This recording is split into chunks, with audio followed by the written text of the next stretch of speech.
Welcome back to another episode of the O'Shea Vlogcast. I am your host, O'Shea Duke Jackson.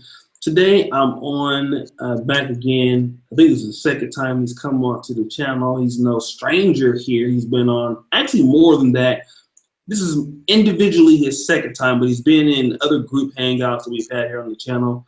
The one, the only, the controversial, the great critic as we call him, Xanatos Clutch. What's going on, brother? Hey, nothing much. How about you, O'Shea?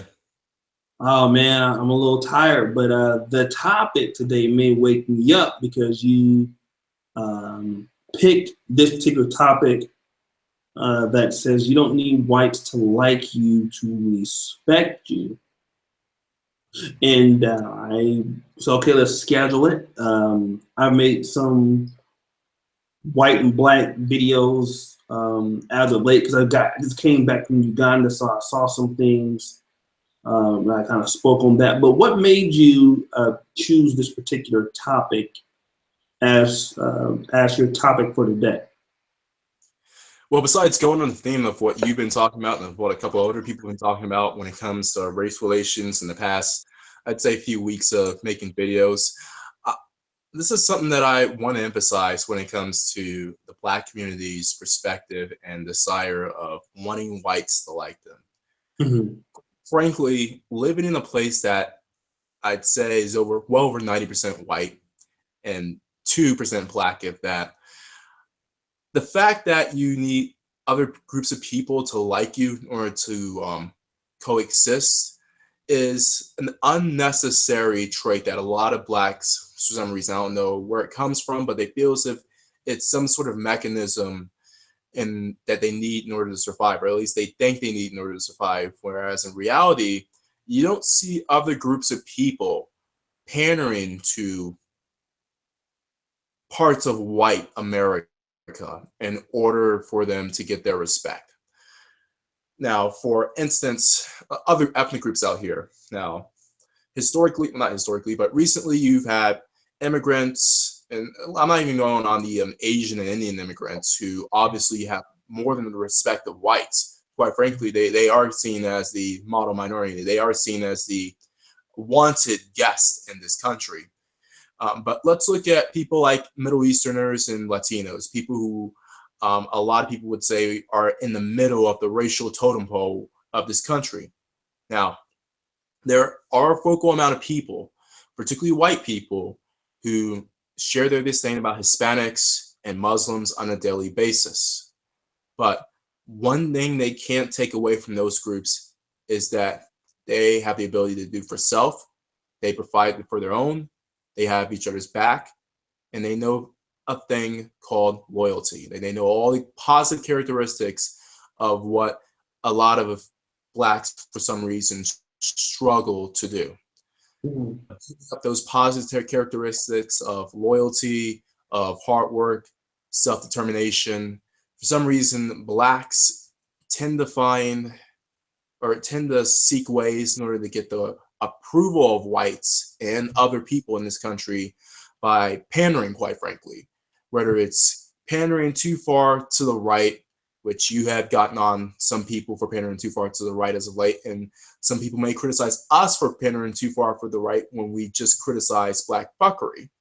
Right. Or those who pander too far to the left, particularly those who are, I'd say, in some portions of the entertainment industry, or some portions of the athletic industry, or a lot of those, almost everyone within the political left, the Democrat Party, the liberals, the as David Carroll would like to say, the buffer Negroes who, exactly, you know what I'm talking about. So I think what we've been doing as of late, well, not as of late, but ever since we've gotten free, is to, for some reason, take the easy way out and not put in the work in order to gain the respect of whites and other minorities in this country.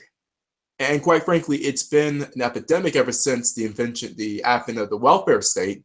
Whereas before, and this is what a lot of poor Blacks won't tell you, a lot of minorities, a lot of non-Black minorities in this country had respect for Blacks before the advent of the welfare state because of what they did, what they provided, the schools that they built, the neighborhoods that they built, and And quite frankly, I believe there was a lot of unreported inter-ethnic marriages between blacks and other minorities before the advent of the welfare state, where blacks decided for some reason that as a group that it's better off just for us being the stereotypes that whites have portrayed us to be than to be our own people. And the other thing that a lot of people don't want to mention, especially a lot of these pro-blacks, you see these people who put up all these documentaries about hidden victimhood and all this other bullshit. A lot of whites outside the United States had an immense amount of respect for Black Americans, to the point in which it was a lot easier going to places, particularly like Europe. And this is where a lot of entertainers, a lot of politicians, a lot of other people who wanted to flee the United States went for refuge.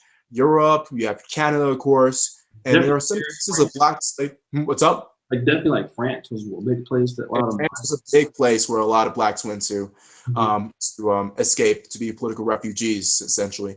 And there are some cases of particularly black slaves, going to Mexico in order to escape. Yeah, this is good stuff. Yeah, essentially that's. Go ahead. Go ahead.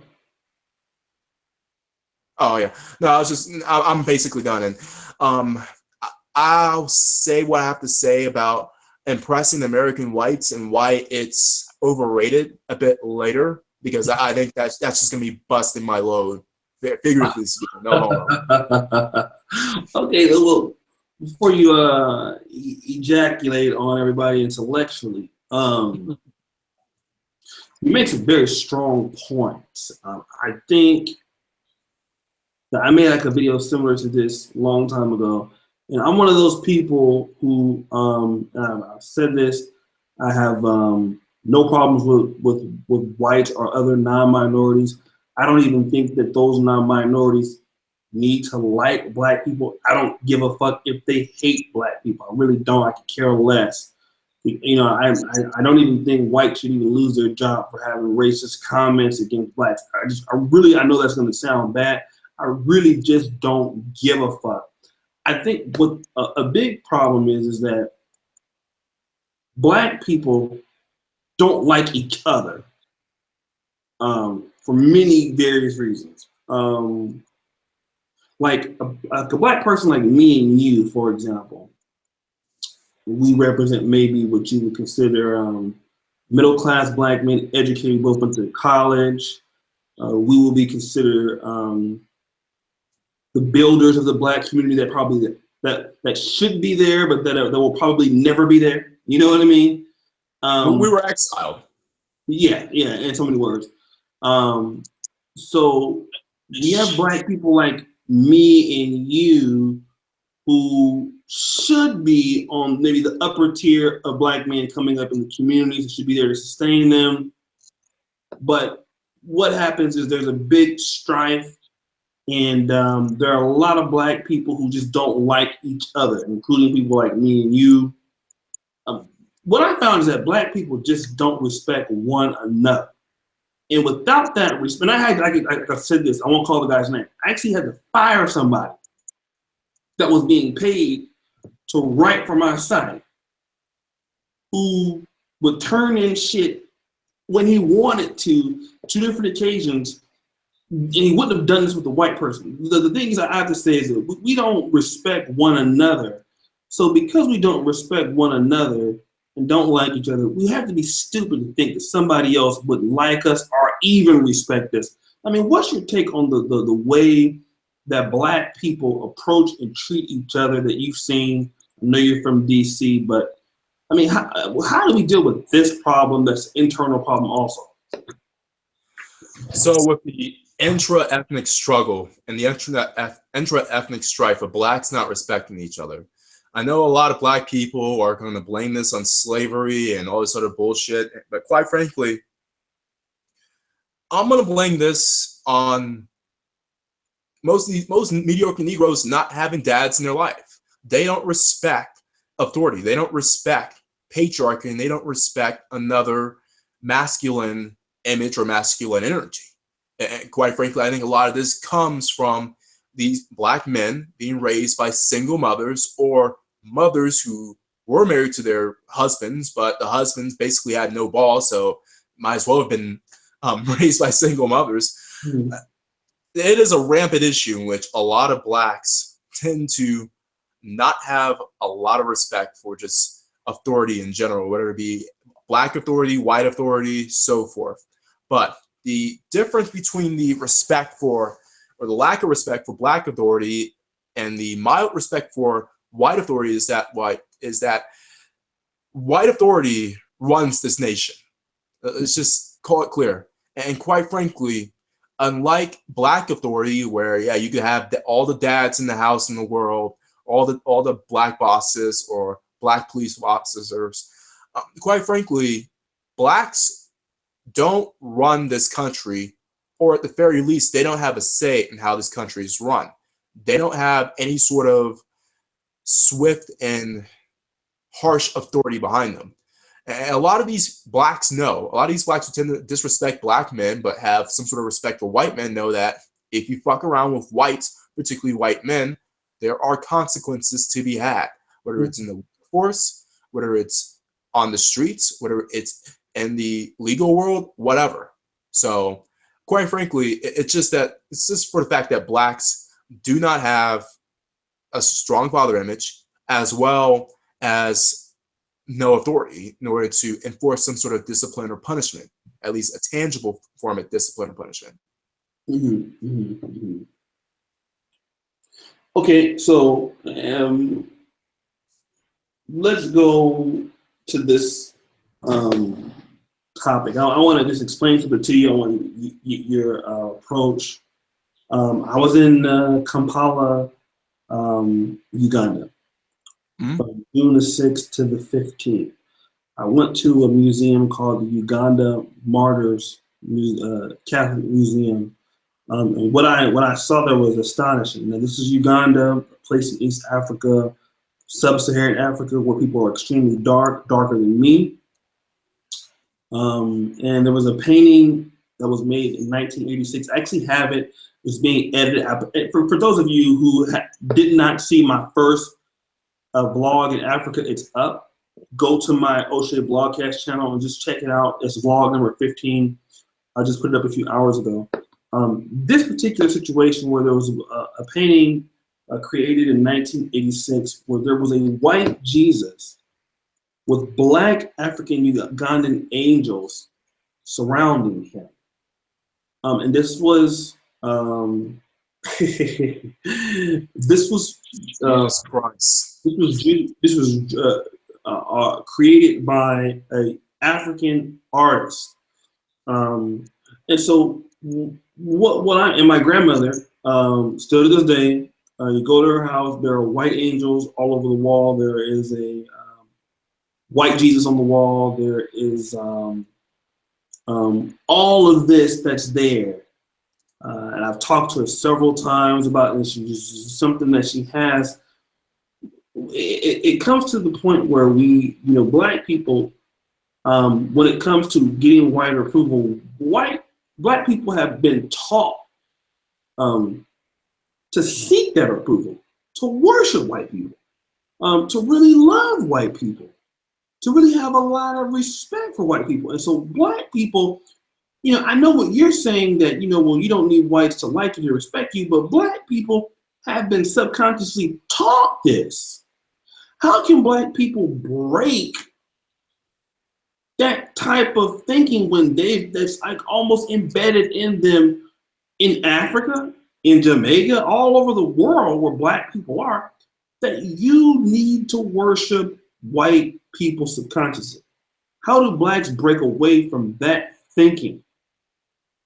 Well, there are multiple ways of doing it. And by the way, on the white Jesus image, even if I was a Christian, I would never buy an image of a white Jesus, especially some Ted Nugent looking Jesus, which we all know that's usually the one that you see in every other home or every other church or whatever.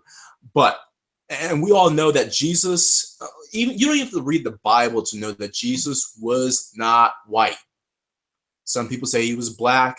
with the scriptures saying he has a hair of wool or a skin of wool, something like that. I believe if I had to picture what Jesus looked like, he'd be more or less Palestinian, Middle Eastern. Mhm. But semantics aside, there are multiple ways in which blacks at this point can break this cycle of worshiping whites, because quite frankly, I still believe that a lot of the white worship is a part of a survival mechanism. Mhm. And blacks for the past few hundred years felt like since they were at the bottom of the totem pole, they need to do whatever they had to do in order to survive. And one of those things was to fear, or at least pretend to fear, whites and basically kiss their ass, do whatever. As I said, there are multiple ways in which you, the manosphere, and the other people who have stated on how to be able, or how to put yourself in a position in order to not have to appease to white images or white, what they say, superiority.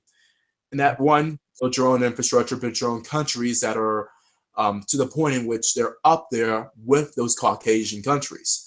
Mhm. Um, you've seen Asia do it. And quite frankly, I think one of the main reasons why Asia has been so adamant about modernizing their countries is that they were tired of seeing their women worship white men. Mhm. And quite frankly, yeah, it is a rampant issue still to this day. And the main reason why is because I'll tell you this, for all of you guys who wonder why Asian women are sought after by white men so much, Asian women have a big reputation of not sleeping or not liking black men. And quite frankly, that's the only reason. So a lot of them tend to use them as some sort of catalyst or tool for their Fourth Reich, essentially. But that's a whole nother topic.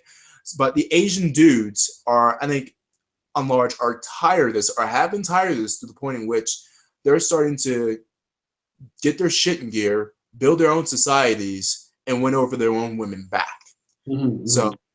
and we see this, and I know the mainstream media won't show you this, but there have been cases, especially if you go to California, specifically the South Bay area, like San Jose, or like I'd say what was it, San Gabriel Valley, where there are a lot of Asian infrastructures, there's neighborhoods full of Asian Americans who run the joint, and Indian Americans for that matter. You don't see a lot of their women going after white men to that extent.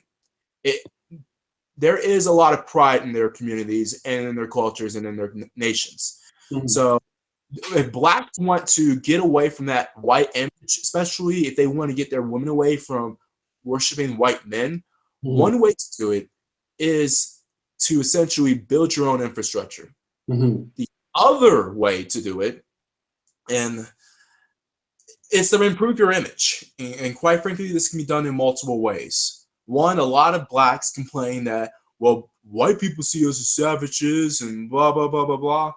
And I feel as if there are a lot of blacks who, if the black reputation was up there with where it was in the 60s and prior, you wouldn't have a lot of blacks who would have such low self-esteem to the point that they look towards whites Mhm. as sort of an alternative in order to feel wanted or to feel as if they're sane. And quite frankly, this can be done by what my channel promotes. And I know you say a lot of ways for black people to get out their fuckery, but the ways I say, or I address how black people should get out their fuckery, I think it will rattle a lot more people's feathers, particularly in the black community, because a lot of what I believe is black culture is just a bastardized version of our culture via the well, not even slavery, but a lot of shit that's taken from slavery and is shoved in our throats as a way of saying, hey, here's your culture. Ebonics, chitlins, anti-socialism, speaking like we just came out of the plantation, or a rap video. And a Mhm. lot of people are going to criticize me, yourself, and others, and say we talk white, we sound white, all this other kind of stuff. But in reality, those are just things that you were fed to in order to keep your reputation at a minimum of worthiness of respect. If black people as a whole got out of their ass and started to just improve their image, and you can say it's acting white, doing whatever, and it's not just acting white, it's just being functional people as a whole, not giving father to places like World Star Hip Hop or Breitbart or Colin Fleury, and just being functional citizens, don't giving the enemy any sort of flame for their fire, then I think you would see a lot more blacks taking in pride of their own image. And yeah. Very good points, man. Actually, shout out to my man Dinus Amir, Search for Uhuru, the great Pan Africanist. Man, he got me to actually go to Africa. So shout outs to him. He's been very influential to this channel. Everybody knows him when he comes in here. I guess what I want to say is this, because we talked about the lack of approval for white people that many blacks have. Now let's talk about kind of also the fake outrage, because you have a lot of people who will talk against white people with racism. They'll talk against white supremacy, and these people seem legit, but really it's that these people are looking for a step up in white society, and they'll do that. People like Al Sharpton, people like Jesse Jackson. They're looking for a big payday, and they can be easily bought. Let's talk about those people, because black people also are very attracted to leaders or fake pseudo leaders. And shout out to Truth from Tony. Who do we go to when as far as what you're proposing, which is something very conservative? It works, building up our own infrastructure.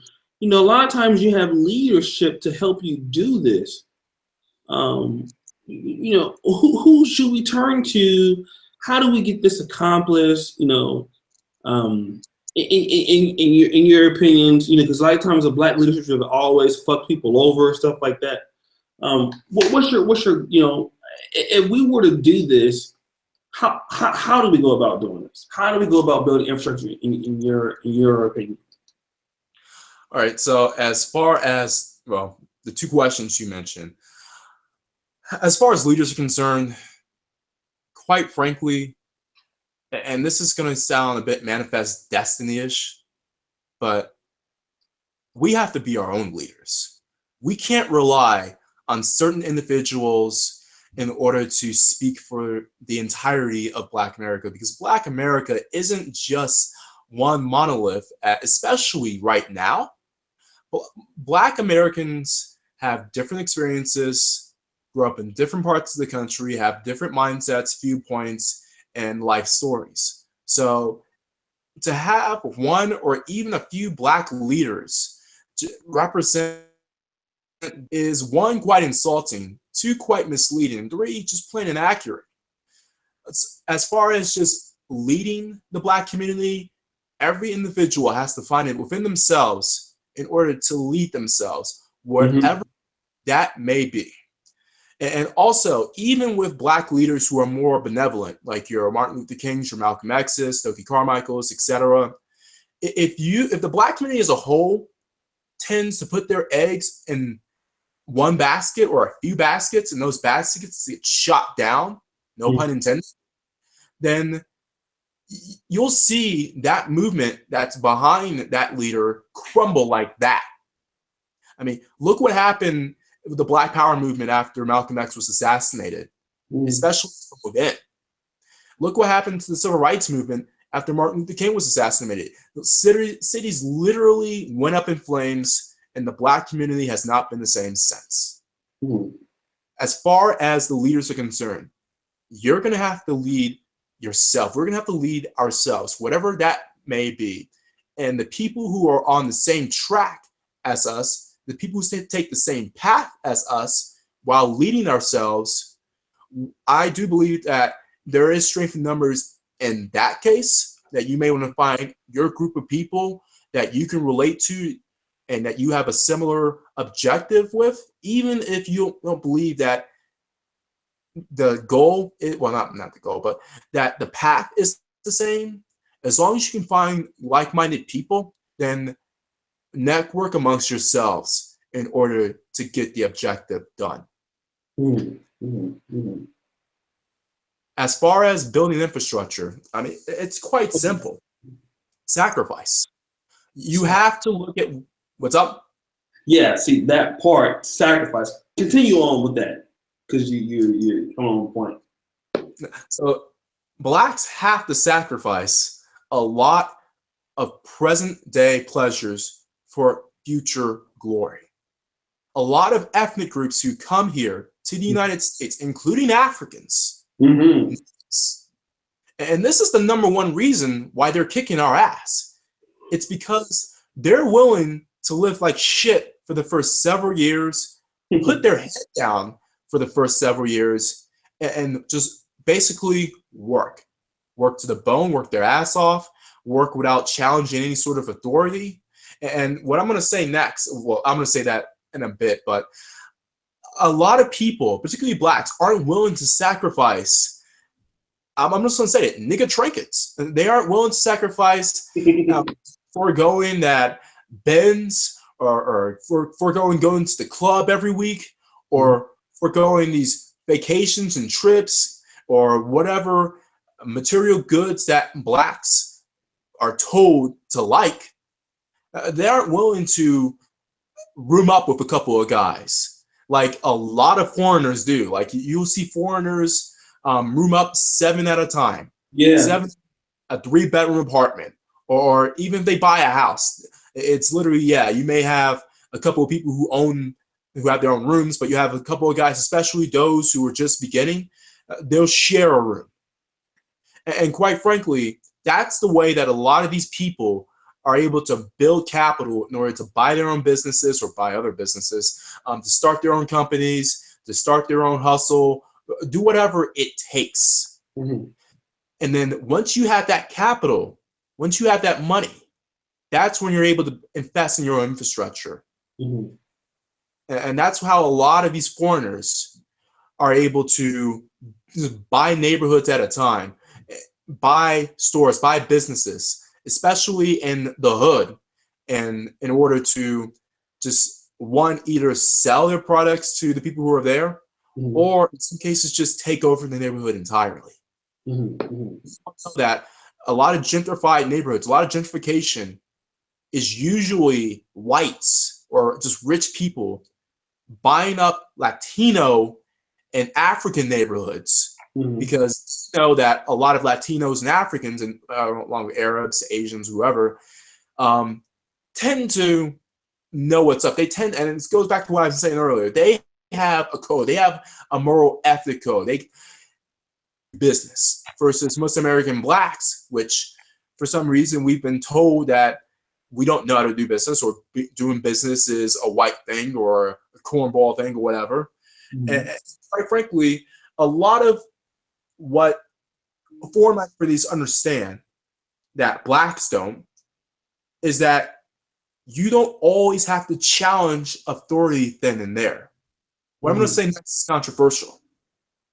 You don't always white supremacy head on.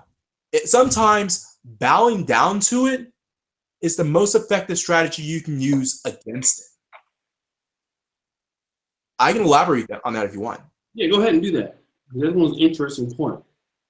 So when I say bowing down to the power structure that's here, I say that in the sense of not bringing attention upon yourself, of not bringing any unwanted or unnecessary strife your way. Because trying to build, when you're vulnerable, when you have no money, no infrastructure, no power, that's when people who want to take you down or hold you back can do so with the least amount of resistance. Yeah, it makes sense. And a lot of these foreigners get that, okay, yeah, whites run this country. They may run the country for centuries on end, but if I, as a foreigner, as an immigrant, as a migrant, work my ass off, keep myself out of trouble, keep myself out of the radar of any sort of political movement or any sort of not political movement per se, but any sort of controversy, then they'll leave me alone. Right. That will allow me and mine in order to get the money we need, in order to build the infrastructure we need in due time when they're not looking, when they're not paying attention to us. Bam. We have our own neighborhoods. We have our own communities. We have our own schools, and we have our own leaders in public office. We have our own cities. I mean, look at the Indians with Irvine, California. Look what as well as Meliptus, which is outside of San Jose. Look at the Chinese and Asians with Cupertino, with Westminster, also all in California as well. Yeah, and then there are a bunch of examples which I can use in which a lot of minorities have taken the small L's of just having whites and other people talk shit about them, only to rise up 20 to 30 years later, whether it's with them or their own offspring, and take for cities at large. I mean, you remember the time in Los Angeles where a lot of whites ran the show. Who runs the show now? A lot of Mexicans in LA, right? So damn right. Damn right.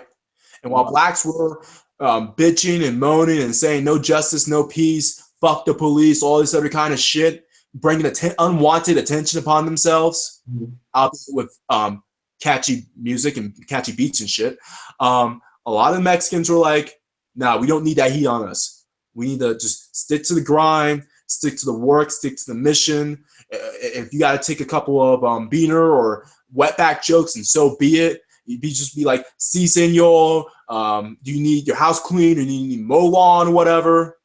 Keep doing that. But don't forget about the mission. Don't forget about the goal. Don't forget about the full objective. It's to completely take over this city.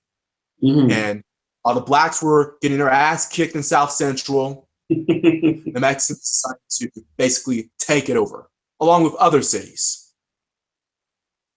That's so true, man. That's so true. And that actually makes a lot of sense. What he just says, very, very profound. Stay focused on what you're doing. Don't bring attention to yourself.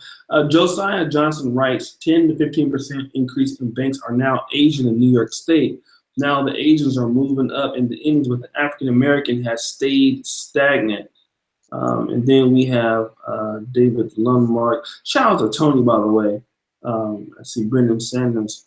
Let's do this, Clutch, because this is an awesome interview.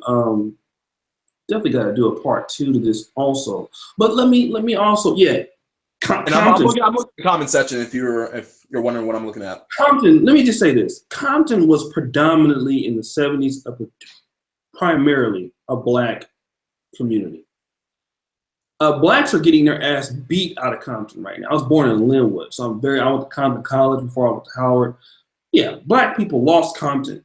It's a place they should have never lost, but they did. That in Inglewood. What'd you say? Yeah, Inglewood. Yeah, I wouldn't doubt it, man. I wouldn't doubt it. You go to Compton swap meet now, man. It's just like 95% Mexican, bro. 95% Mexican. Let me talk to you about the intellectual ejaculation that you're going to get to, because we're all waiting for that. Oh, the intellectual. Oh, damn! I'm trying to remember what I was going to say.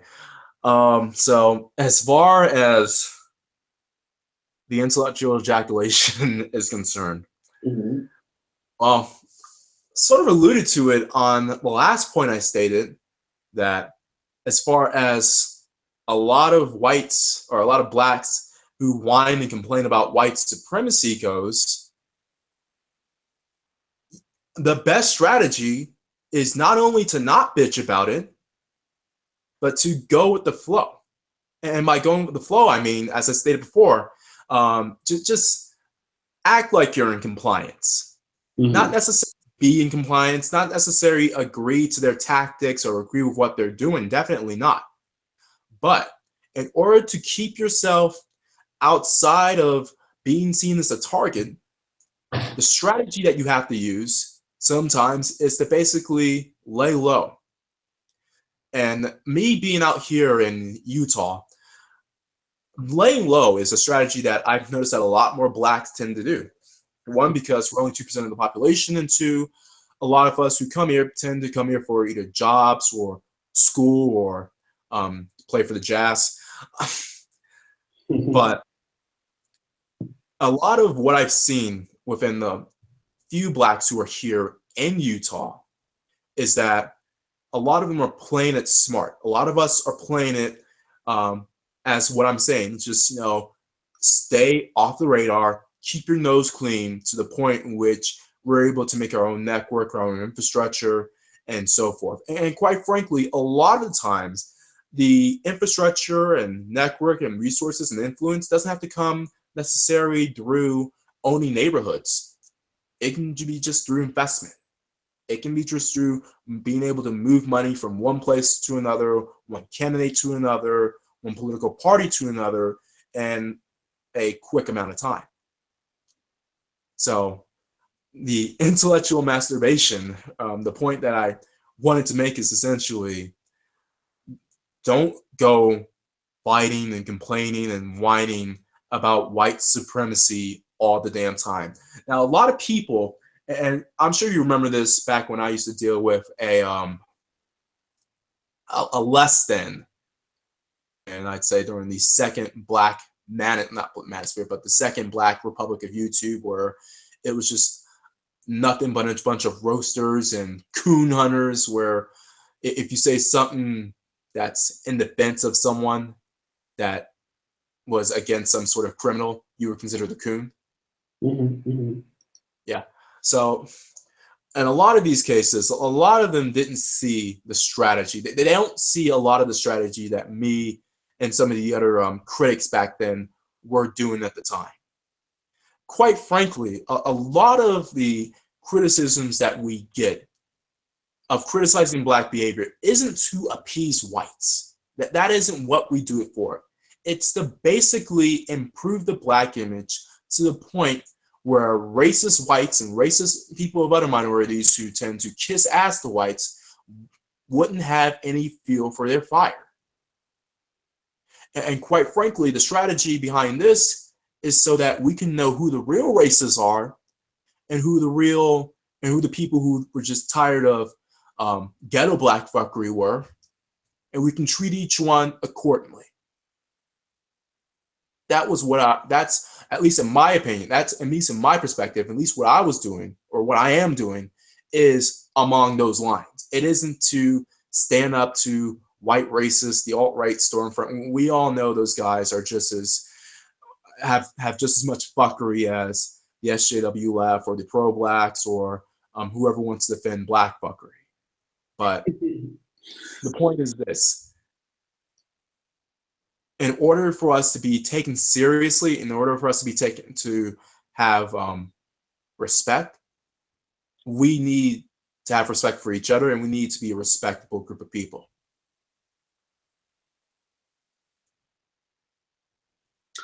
Let me ask you this, because what you're saying, I definitely can't debunk, and I definitely can't deny. But do you think that this is? I mean, I know we're talking about what could happen. What will work, and I do believe that what you're saying does work. But what's the likelihood that you think that we can get at least a small percentage of Black people to put this into action? Well, it depends on the policies that take place in the next few years. And quite frankly, Blacks are on a decline.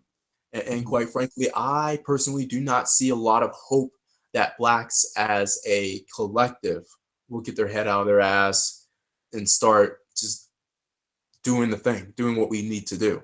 Now, there will be small groups of Blacks, particularly in states that have very few Blacks, who may get their shit together, or even just because they're not under the eye of white supremacists in their state. Like here, for instance, I keep saying that in Utah, Blacks are not the niggers of this state. It's usually the Latinos, followed by the Pacific Islanders.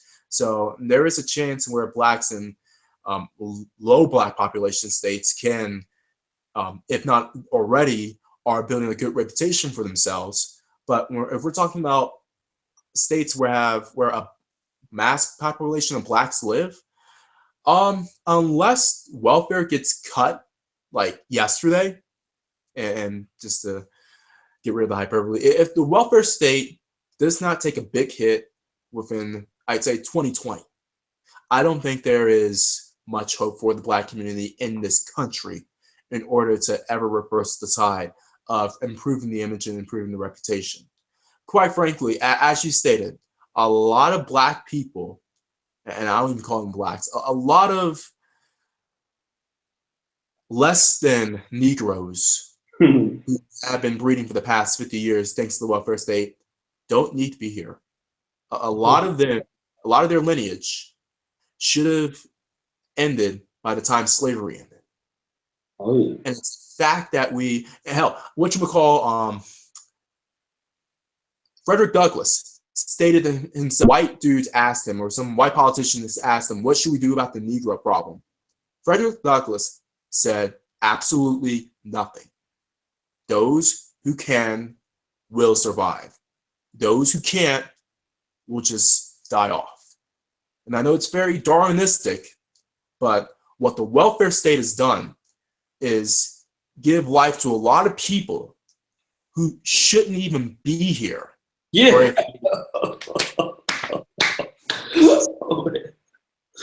Oh, that's so epic right there, man. That's such a profound statement. That soundbite right there. I think I will just chop that and loop it. Clutch, let me do this. It's been a great interview so far. And what's your schedule like tomorrow? Tomorrow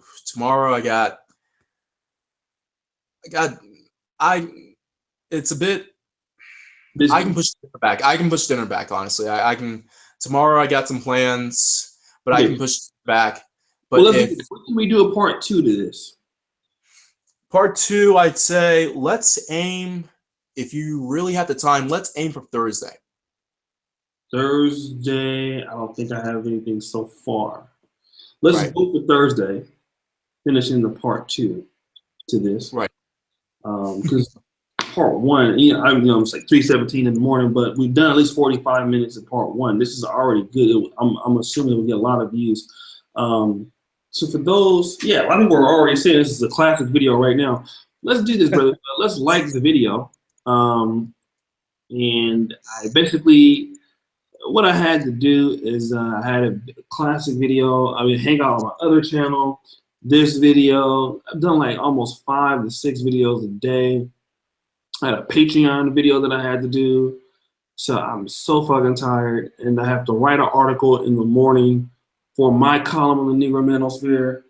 I see the light in your eyes, man. Go get that sleep. Yeah, so shout out to everybody. Get the likes up on the video. Shout out to everybody in the chat. It's been a rough day today, but once again, thanks to Clutch.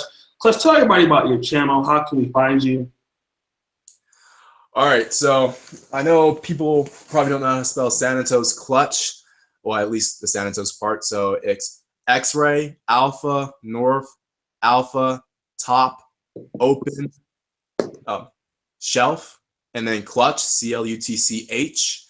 Just go on my channel and you will see a variety of videos. Now, as O'Shea said before, I used to be just a bit critic. I guess you can put me along the lines of a Painless Risen or a Queasy 100 or David Carroll, and which I did come up during their height on YouTube. And in a way, I want to say I sort of carried that torch of what they do when it comes to criticizing people and calling people out on their bullshit. So if you like that classic style of just stone cold, no holds bar, getting into people's asses, sort of a roasting on a highbrow level kind of sense, that this is the channel for you to go to. But I have since diversified my portfolio, and thanks to the Black Manosphere, you guys, there are obviously videos about, what to do in certain scenarios if you're in certain parts of the country, or if you want to get away from the country in order to travel internationally. Some cases, Just some philosophical videos like this one about how you don't need white people to like you in order to respect you. And the intellectual masturbation part. I want to say it right now, but I'll save that for part 2. So you got to come back.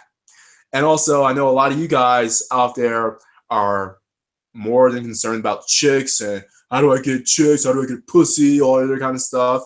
I do have some things on what to do and what not to do on my channel as well. So if only for that, go on ahead and subscribe and check out those channels. Okay. All right. So Delano Stewart asked for the link to Xanatos Clutch. His link is there. JJ Redwood said that they have already subscribed to you. All right. Nice. So this was a good one, man. So we rocked for about 45 minutes. So we'll finish the part 2. Like I said, this is a good interview, man. Very, very, a lot better than, well, I knew it was going to be good. We're talking about Clutch here, but hence the last name Clutch. But yeah, we'll finish it Thursday. Thanks for coming by, man. Thank you for your wisdom and for your knowledge on the issue. Definitely living in Salt Lake City has really opened your eyes to a lot of different things. I can tell there's a lot of maturity in living in a dire situation like that. I live in Poland, so I live in something very similar. So me and you can see eye to eye on a lot of different things. So Right. we'll come back on Thursday, man, and we'll get it taken care of. All right. Well, I'll let you get your sleep. And for everyone else out there, always bet on X. Always bet on X. Peace out, you guys. All right. Later.